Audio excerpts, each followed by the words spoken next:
안녕하세요. 오늘도 사연살롱을 찾아주셔서 감사합니다. 돌싱이 된 지 2년 차인 여성이에요. 중국 속담에 이런 말이 있대요. 강가에 앉아서 기다려라.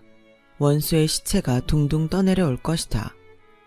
굳이 내가 복수하지 않아도 죄를 지은 사람은 언젠가 대가를 치르게 된다는 뜻의 이 속담이 현재 제 상황과 너무도 닮아서 사연까지 보내게 되었어요.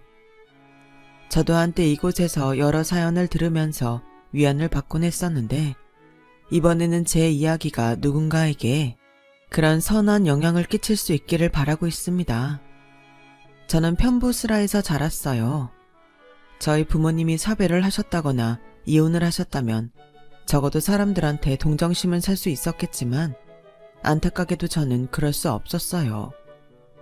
저희 엄마가 제 친구 아빠와 바람이 나서 야반도주를 했기 때문이었죠. 하루아침에 엄마를 잃게 된 저는 슬픔을 감당하기도 전에 사람들의 손가락질을 받아야 했어요. 쟤네 엄마가 딸 친구 아빠랑 바람나서 도망친 여자잖아.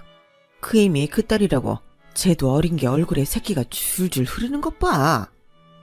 세상에, 쟤네 아빠도 그렇지. 그런 일이 있으면 전학부터 시켜야지. 어떻게 뻔뻔하게 학교를 보내.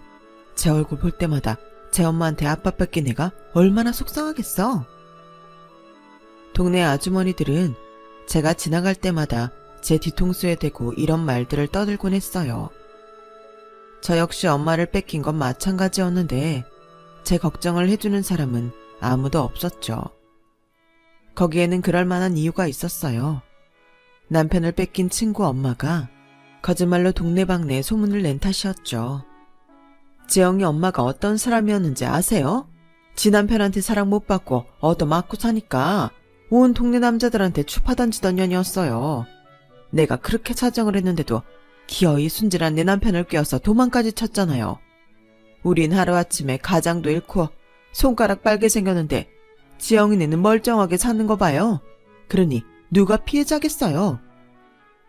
남의 집 불행을 막장 드라마 대용으로 삼던 동네 아줌마들은 이런 자극적인 사건을 그냥 두고 볼 리가 없었어요.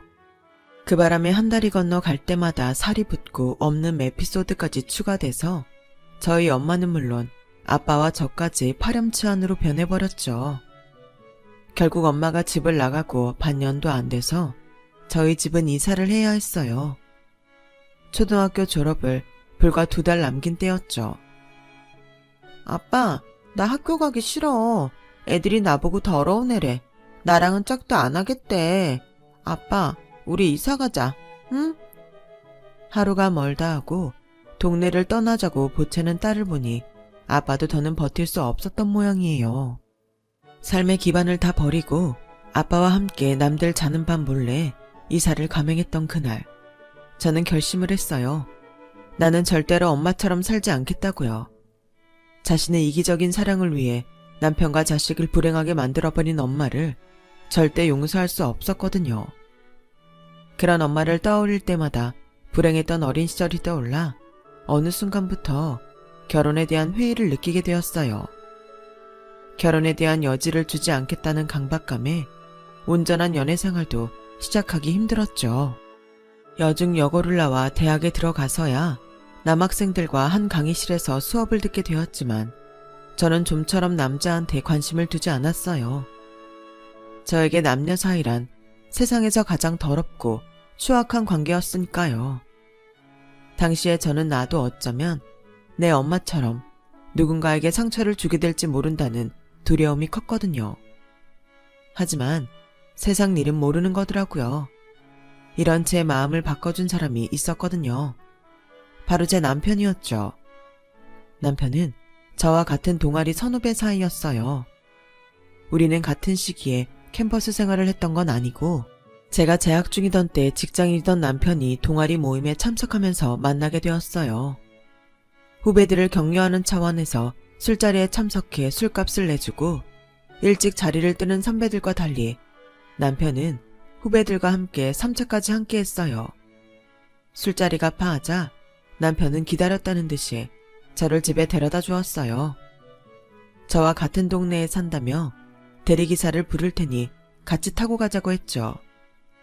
함께 남편 차 뒷자리에 나란히 앉아서 가는 동안 남편은 자신이 동아리 생활을 했던 당시 얘기를 해주었어요. 그리고 취업에 대한 조언도 아끼지 않았죠. 솔직히 처음엔 제게 거리감 없이 다가온 친절한 남편이 부담이 됐어요. 동아리 모임 이후에도 자주 문자를 보내고 가끔은 전화도 해주었거든요. 통화 중에 제 목소리가 평소와 다르다는 걸 느끼고는 약을 사들고 저희 집까지 찾아오기도 했어요. 선배가 이러는 거 저 정말 부담스러워요. 저한테 잘해주셔도 얻을 건 없을 거예요. 전 남자를 사귈 생각이 없거든요. 누가 뭐래? 나 너랑 사귈 생각 없어. 그러니까 미리 선 긋지 마. 그리고 이건 우리 회사 인턴 모집 공고야. 직원 추천도 가능하대서 네가 원한다면 내가 널 추천해주려고. 너도 취업 준비해야 하잖아. 인턴 생활 해보면 너한테도 도움이 될 거야. 계약 기간 잘 버티면 정규직 전환도 되니까 이 기회 놓치지 말고 도전해봐. 남녀 사이와 선후배 사이 중간쯤에서 제게 호의를 베풀던 남편은 제게 자신이 다니는 회사 인턴 모집에 저를 추천해 주었고, 덕분에 4학년 2학기 가을부터 저는 인턴 생활을 시작하게 되었어요. 회사에서 남편은 아직 직장 생활이 서툰 제게 자료 복사부터 품위서 작성하는 것까지 세세하게 가르쳐 주었어요. 낯선 회사에서 제가 기댈 수 있는 유일한 사람이었기에 점점 더 남편한테 의존하게 되었고, 그러는 사이 남편과 가까워지게 되었죠.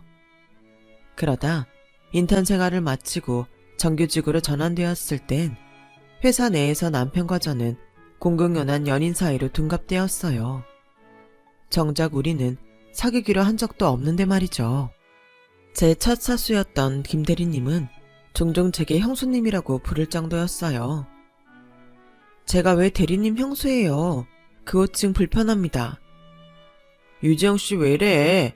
알만한 사람들은 다 알고 있는데. 지영씨가 기획실 이주임님이랑 사귀는 거 나만 아는 거 아니야. 우리 회사에 인턴으로 들어올 때 이주임님 추천서로 왔던 거잖아. 이미 그때부터 사무실 내에서 말들 다 돌았어. 그러니까 나한테까지 시침이 뗄 필요 없어. 우리 회사는 사내 연애에 관대한데 뭐하러 숨겨. 알고 보니 그동안 저희 부서 사람들이 제게 친절하게 대해주었던 이유가 제 남편 입김 때문이었더라고요. 남편한테는 미안한 얘기지만 저는 그 소문이 정말 불편했어요. 나한테는 나랑 사귈 생각도 없다고 안심시켜놓곤 뒤에선 사람들한테 무슨 말을 했길래 이러나 화가 나기도 했고요. 그래서 남편한테 따졌죠. 그랬더니 자기는 모르는 사실이라는 듯 오히려 제 말에 놀라더군요. 우리가 사귄대? 거참, 사람들 웃기네. 그래서 넌 뭐라 그랬어? 그냥 동아리 선후배 사이라고 했죠. 근데 선배님 정말 몰랐어요? 네가 그렇게 기겁을 하는데 내가 뭐하러 그런 소문을 내. 그러다 좋은 관계 깨지기만 할 텐데. 사람들이 뭐라고 하든 우리만 아니면 되는 거잖아. 그러니까 신경 쓰지 마. 남편은 대수롭지 않게 넘겼지만 저는 내내 찜찜했어요. 그러다 생각지도 못한 일이 벌어진 거예요. 제 사수였던 김 대리가 자기가 맡기로 한 일을 저한테 떠넘겼는데 그게 잘못되자 모든 책임을 저한테 떠넘긴 거였죠. 툭하면 제 기획서를 가로채고 자기 업무까지 저한테 떠넘기던 인간인지라 저도 참지 않고 팀장님께 그간의 일들을 털어놓았어요. 김 대리는 이 일로 심할서를 쓰게 되었고 그때부터 저를 갈구기 시작했어요. 김 대리랑 친분 있는 직원들까지 합세해서 저를 선배 무시하는 후배 직원으로 몰아가는 바람에 회사에 가는 게 너무 고통스럽더라고요. 직장 내 괴롭힘 탓에 소화불량의 두통, 불면증까지 생겨서 약을 달고 살 정도로 제 몸과 마음은 피폐해졌어요. 저랑 부서가 달라서 정확한 내막을 몰랐던 남편은 제게 무슨 일 있냐고 자주 물었지만 남편한테 폐를 끼치고 싶지 않아서 입을 다물었어요. 알아봤자 일만 커질 뿐이고 상황은 더 안 좋아질 게 뻔했으니까요. 그런데 저 몰래 남편이 저희 부서 일을 알아봤던 모양이에요. 너 언제까지 당하고 살려고 그랬니? 참으면 그 자식이 알아서 개가천선이라도 할 줄 알았어. 참는 사람만 골병 들고 바보 되는 거야. 김대리 그놈 아주 악질적인 놈이야. 그 자식 때문에 회사 그만둔 신입이 도대체 몇 명인 줄 알아? 걔들은 몰라도 너는 비빌 구석이 있잖아. 날 이용하라고. 내가 도와줄 테니까. 왜? 나랑 연관되면 소문 돌까봐 겁나서 싫어? 너한테 사귀자는 말 안 할게. 너 도와줬다고 생색도 안 낼게. 그러니까 이번 일은 내 말대로 처리하자. 응? 결국 저는 남편 손을 잡기로 했어요. 어렵게 들어간 회사를 그만두고 싶지도 않았고 가해자 때문에 피해자인 제가 상처를 받는 게 불합리하다고 생각했거든요.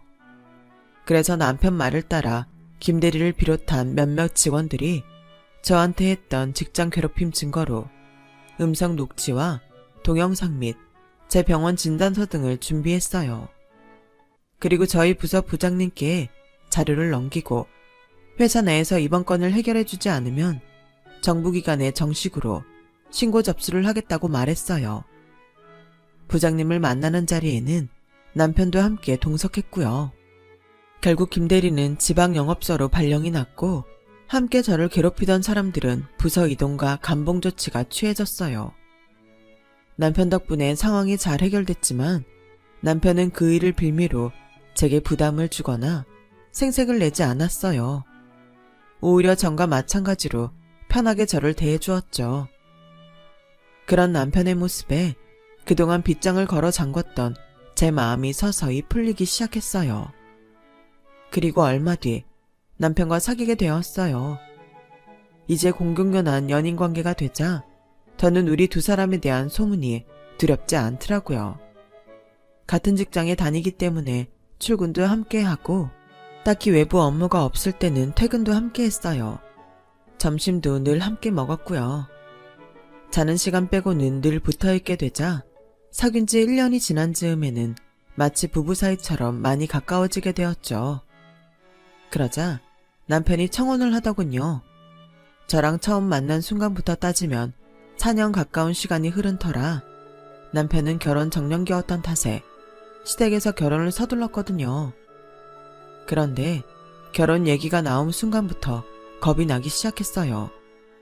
어디론가 도망쳐버리고 싶다는 생각뿐이었죠.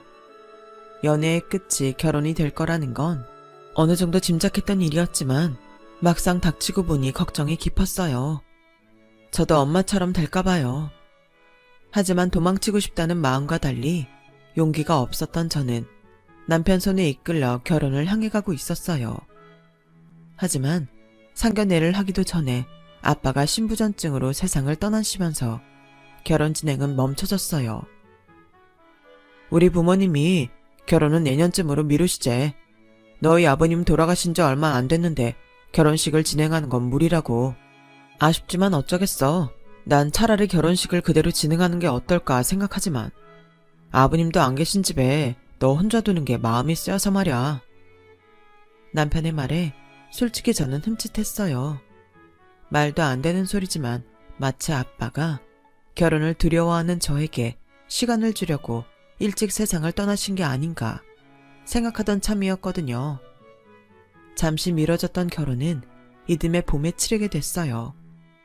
이제는 식장에 함께 들어갈 아빠도 안 계시고 결혼 준비를 도와줄 사람이 곁에 아무도 없어서 막막하기만 하더군요. 다행히 저랑 중고등학교를 함께 나온 절친 민정이 어머님이 혼수며 예단 준비를 도와주셔서 그나마 수월하게 결혼 준비를 해나갈 수 있었죠. 결혼을 하고 신혼여행에서 돌아온 주 주말에 민정이가 저희 집에 찾아왔더라고요. 민정아, 이거 어머님께 전해드릴래? 어머님께 전화로 감사 인사를 드리긴 했는데 직접 찾아뵐 시간이 안 나서 말이야.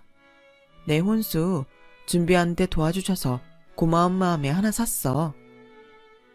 저는 미리 백화점에서 사다 놓았던 백을 친구 손에 들려주었어요.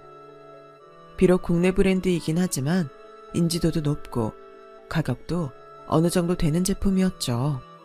기집애야, 우리 사이에 뭘 이런 걸 주냐? 친구 엄마면 네 엄마나 마찬가지지. 우리 엄마는 땡 잡았네. 이런 비싼 백도 챙기고. 이럴 줄 알았으면 너 혼수 준비할 때 내가 따라다닐걸. 민정이는 제가 선물한 어머님 백을 들고 거울에 비춰보며 아쉬운 표정을 지었어요. 그래서 혹시나 하는 마음에 물어보았죠. 너한테도 선물해줄게. 뭐 갖고 싶어? 백? 구두? 그랬더니 대뜸 가방에서 서류 꾸러미를 꺼내 내밀더라고요. 친구야, 그럼 백 대신 보험이나 몇 개 들어주라. 나 이번 달 실적이 완전 제로야. 보험일 시작한 지도 얼마 안 됐는데 이러다 곧 잘리겠다니까. 너도 알잖아. 그동안 내가 언제 너한테 보험 들어달라고 부탁하디? 근데 이번엔 정말 안 될 것 같아서 염치불구하고 부탁 좀 한다.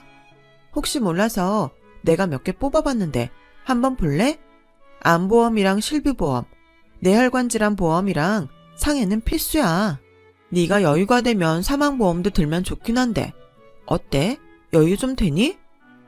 그날 민정이가 제게 내민 보험은 총 8가지였어요. 그중 필수라고 하는 4가지 보험과 사망보험까지 총 5개를 들어주게 되었죠. 딱히 필요해서 든 건 아니지만 그렇게라도 민정이한테 보답하고 싶었거든요. 저희 아빠 장례식 때도 그렇고 제 결혼식 때도 많이 도와주었으니까요. 엄마가 집을 나간 이후에 학교에서 친구들한테 호되게 당한 탓에 이사를 가고서도 친구 사귀기 힘들었던 저한테 민정이는 유일한 친구였어요. 민정이 어머님은 소풍 때 제 도시락까지 싸주실 정도로 제게 잘해주셨고요. 그런 고마움 때문에라도 이 정도 보험 들어주는 건 큰 문제는 아니다 생각했죠. 돈보다는 우정이 컸으니까요. 그런데 이건 저 혼자만 그랬던 모양이에요. 결혼식 후에야 알게 됐는데 민정이가 제 남편을 따로 만나서 남편과 남편 회사 사람들한테도 보험 상품을 강매했더라고요. 남편은 민정이가 제 유일한 절친이라는 이유로 2팔 걷어붙이고 나섰던 거죠. 그런데도 민정이는 저한테 그 일에 대해 아무 말도 해주지 않았어요. 그 사실을 알게 된 건 결혼하고 3년이 지난 뒤에 남편이 주식으로 엄청 손해를 본 즈음이었어요. 남편은 입사 초부터 주식을 해왔는데 그간 성과가 좋아서 돈을 꽤 불릴 수 있었어요. 하지만 사람 욕심이 끝이 없어서 더 큰 돈을 벌어보겠다고 공격적으로 투자를 하다가 여유 자금은 물론 은행 대출과 카드 장기론까지 받아서 주식 투자를 했더라고요. 하지만 상한가를 치던 주식은 순식간에 폭삭 주저앉아버렸고 결국 상장 폐지가 되면서 순식간에 휴지 조각이 되고 말았죠. 있던 돈만 까먹었으면 다행인데 대출받은 돈과 카드비까지 덤으로 남아서 결국 저희는 시댁에서 해주신 신혼집 전세금을 빼야 했어요. 그리곤 새를 놓고 있던 제 친정집에 들어가 살게 되었죠. 그랬더니 시어머님이 그 사실을 알고는 전화를 하셨더라고요. 얘, 넌 무슨 애가 일처리를 그렇게 하니? 아니, 겉보다 너 정신이 있는 애니 없는 애니? 그게 무슨 말씀이세요, 어머님? 제대로 알아보시고 전화하신 거 맞아요? 그래, 다 알아봤다. 우리가 해준 전셋집 뺐다며? 네가 주식으로 돈 날려서 한 푼도 못 건지고 빚더미에 앉았다면서. 어쩜 너처럼 천박한 애가 우리 집에 들어왔나 몰라. 하긴 평소 너 하는 걸 보면 니네 집 가정교육 수준을 알겠다. 내가 내 아들한테 아침 저녁으로 새밥 지어 먹이라고 그렇게 말을 해도 들은 척도 안 하고 집안 해놓고 사는 꼴을 봐. 수준도 떨어지고 보고 배운 게 없어서 물건 보는 눈도 없고 너 같은 걸 어디다 써먹니? 그래놓곤 하다 주식으로 집까지 날려? 아이고, 니네 아버지도 참 염치 없다. 이런 날 두고 먼저 눈을 감다니? 어머님, 제발 그만 좀 하세요. 저도 어머님 아들이랑 똑같이 밖에서 일하고 살아요. 거기다 집안일도 제가 다 하고 있고요. 회사에서 툭하면 야근까지 하는 사람이 어떻게 조석으로 새밥 지어 먹고 살아요? 그리고 누가 그래요? 제가 주식으로 돈 날렸다고요. 저 주식 같은 건 할 줄도 몰라요. 주식은 제가 한 게 아니라 귀한 어머님 아들이 한 거라고요. 그때였어요. 방에서 자고 있던 남편이 득달같이 달려나와서는 제 손에서 전화기를 뺏었어요. 엄마, 내가 나중에 전화할게. 남편은 골치 아프다는 듯 머리를 흐트러지게 북북 긁고는 제게 따지듯 말했어요. 야, 아무리 그래도 그렇지. 엄마한테 그걸 다 이러면 어떡해. 내가 상황 봐서 말한다고 했잖아. 안 그래도 돈 때문에 골 터지게 생겼는데. 혹시 자기가 어머님한테 내가 주식으로 돈 날렸다고 했어? 말해봐. 그런 거냐고. 아니야. 난 그런 말 한 적 없어. 내가 미쳤다고 주식 얘기를 집에다 해? 남편 말은 사실이었어요. 저희 시댁에 주식 얘기를 한 건 다름 아닌 민정이었거든요. 저 몰래 제 주변 사람들을 찾아가 보험을 팔던 민정이는 몇 년 전 저희 어머니와 인연을 맺은 후 제 시댁의 문지방이 닳도록 드나들고 있었더라고요. 어머님을 통해 계모임 회원들한테도 보험을 팔고 어머님 친구분들과 친인척들한테까지 꽤나 많이 보험을 팔았더라고요. 그러다 주식으로 돈 날려서 이사를 했다는 말까지 전한 거였죠. 지영아, 미안. 난 너희 시어머니도 아시는 줄 알고 꺼낸 얘기였는데 그게 이렇게 와전될 줄은 몰랐어. 난 분명히 네 신랑이 벌인 일이라고 했는데 왜 어머님은 그 반대로 하셨을까? 나 정말 억울해. 민정아, 그 일은 이미 엎어진 물이니까 그 일랑 내가 알아서 할게. 근데 있잖아, 내가 너한텐 실망한 건 다른 일이야. 너 그동안 왜 나한테 말 안 했어? 우리 남편한테 보험 판 거? 그동안 남편이 따로 관리하는 통장에서 보험금이 빠져나가려나 몰랐는데 금액이 엄청나던데? 도대체 보험을 몇 개나 판 거야? 게다가 우리 시댁에 찾아가서도 보험 팔았다며. 시누이가 전화했더라.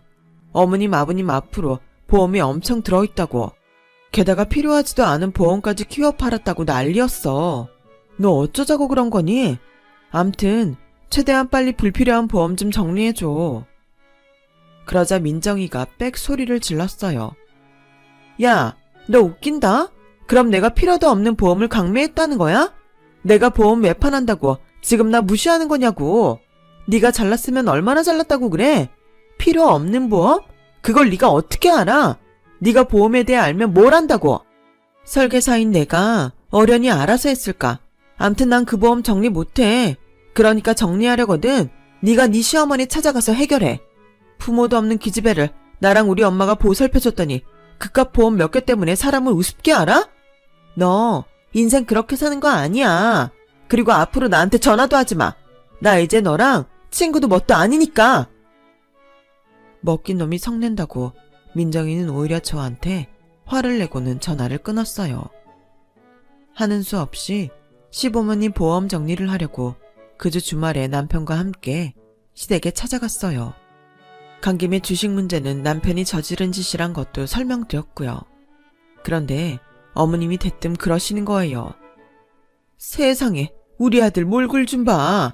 너 주식으로 돈 날렸다고? 네 처가 밥도 안 해주디? 얘 아가, 너 큰일 겪고 마음까지 상한 애를 밉다고 밥도 안 챙겨준 거냐? 어떻게 몇 달 사이에 애 꼴이 이렇게 돼? 솔직히 남편 몰골이 말이 아닌 건 다 술 때문이었어요. 일주일 내내 홧김에 술 마시고 외박을 밥 먹듯이 했거든요. 어머님, 아무렴 제가 남편 밥도 안 챙기겠어요. 이이가 하루도 안 빠지고 술을 먹고 다니니 이런 거예요. 저도 정말 속상해요. 네가 얼마나 구박을 했으면 애가 이러겠니?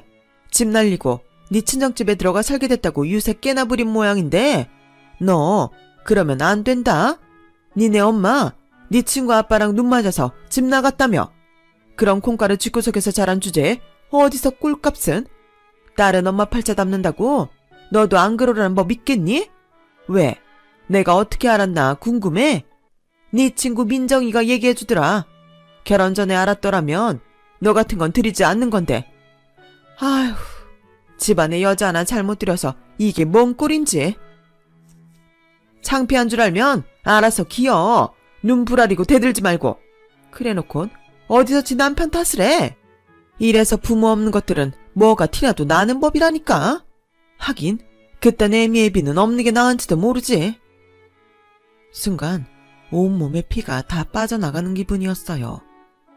제 치부를 들킨 것도 그렇고 믿었던 친구한테 배신을 당한 것도 한몫했어요. 하지만 적어도 우리 아빠까지 싸잡혀서 욕을 먹는 건 억울했어요. 그래서 주먹을 불끈 쥐고 말했어요. 그러는 어머님도 부모 없잖아요. 어머님도 저랑 다를 바 없는 거 아니에요? 뭐? 이게 어디서 꼬박꼬박 말대답이야? 너 이제 눈에 뵈는 것도 없니? 잘 보이니까 꼬박꼬박 대꾸해 드리는 거죠. 제가 그간 눈 감고 귀 막고 입 닫고 살아왔지만 그런데도 어머님은 절 막대했잖아요. 어차피 사람 대접 못 받을 거라면 그냥 기분 내키는 대로 해야겠다 결심했어요. 그리고요 어머님, 아무 데서나 어머니 기분대로 소리 지르지 마세요. 천박한 티나요. 저보곤 그렇게 교양 있게 행동하라고 하시면서 어머님은 왜 그 모양이세요? 수준 떨어지기 싫이. 이게 미쳤나? 내가 수준이 떨어져? 야, 너 지금 말 다 했어? 아니요. 아직 다 못했으니까 말 끊지 말고 똑바로 들으세요. 나 이제 당신 며느리 안 할 거예요. 이랑 이혼할 거라고요. 뭐? 이혼? 니깎게 뭔데 이혼을 하라 말아야? 어머님은 버럭 성질을 내고는 저를 떠밀었어요. 그 바람에 저는 뒤로 넘어져 바닥에 머리를 부딪히게 되었죠. 정신을 차리려고 하는데 온 세상이 일렁이는 것처럼 흔들리다가 눈앞이 캄캄해졌어요. 안 그래도 요 근래 어지럼증에 코피도 자주 나고 체중까지 빠지면서 컨디션이 안 좋았던 저는 그대로 기절을 해버렸어요. 눈을 떠보니 병원이더라고요. 그런데 병실 밖에서 낯익은 목소리가 들리는 거예요. 민정이었어요. 민정이랑 남편이 대화를 나누는 소리가 들렸는데 그 내용이 정말 충격적이더라고요. 오빠, 그럼 골수일식 안 하면 지영이 죽는 거야? 급성 백혈병인데다가 상태가 안 좋아서 수술밖엔 방법이 없다더라. 근데 와이프 앞으로 보험 좀 있나? 있지. 내가 완전 빵빵하게 드러났지. 병원비도 보험으로 처리할 수 있고 죽으면 사망보험금도 억대로 나오니까 걱정 마세요. 내가 지영이 사망보험금으로 오빠랑 새 인생 살게 될 줄 누가 알았겠어? 아, 지영이 아빠 집은 팔아서 우리 아파트에서 신혼 시작하자. 아, 인생은 살고 볼 일이야. 근데 지영이 엄마 살아있다고 하지 않았어? 혹시 그 사람이 골수 이식해주면 어떡하냐?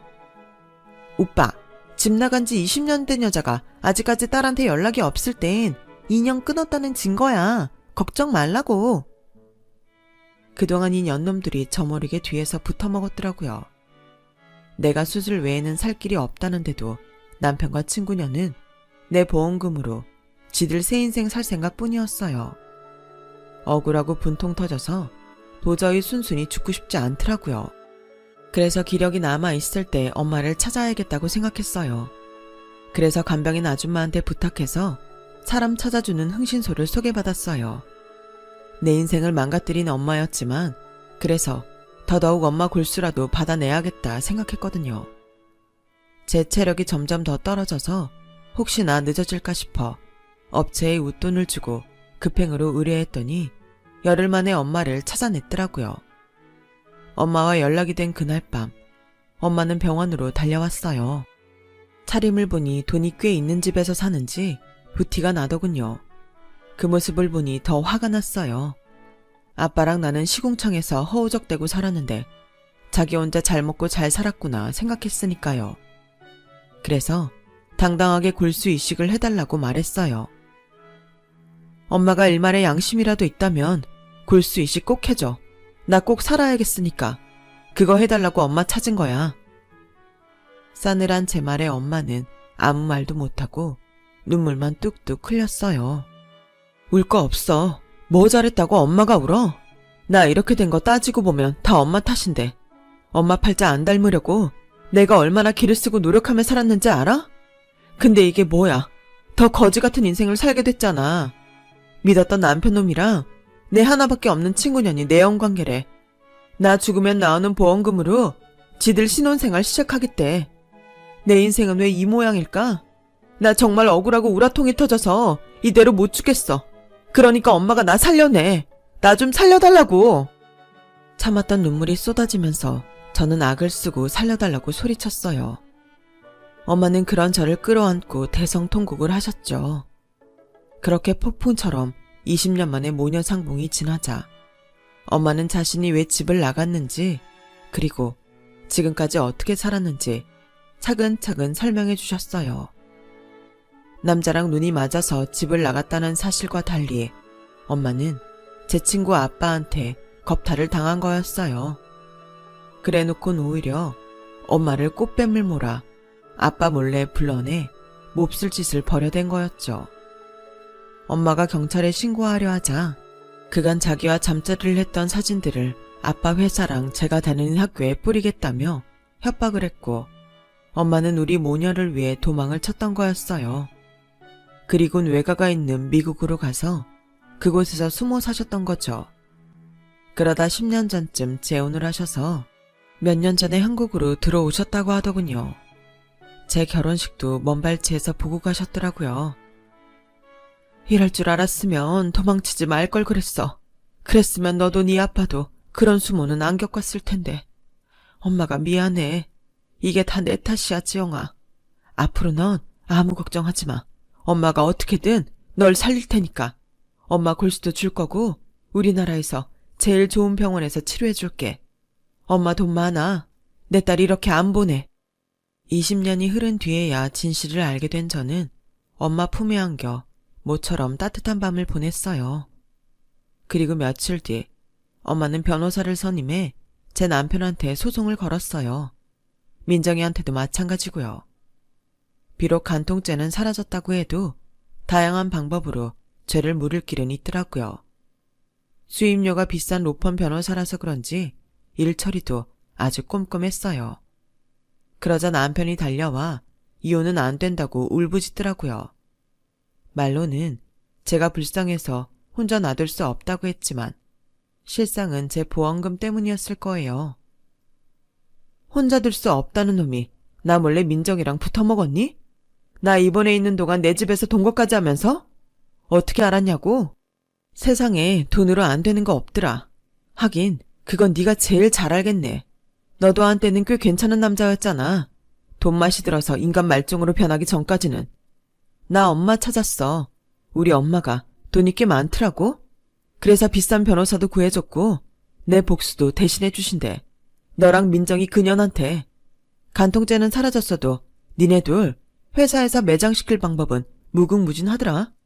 변호사 상담 받아가며 천천히 피 말려줄게. 앞으로 넌 우리나라 어디에서도 회사에 취직하기 힘들 거야. 네가 자식을 낳아도 그 애가 손가락질 안 받고 학교 다니긴 힘들 거야.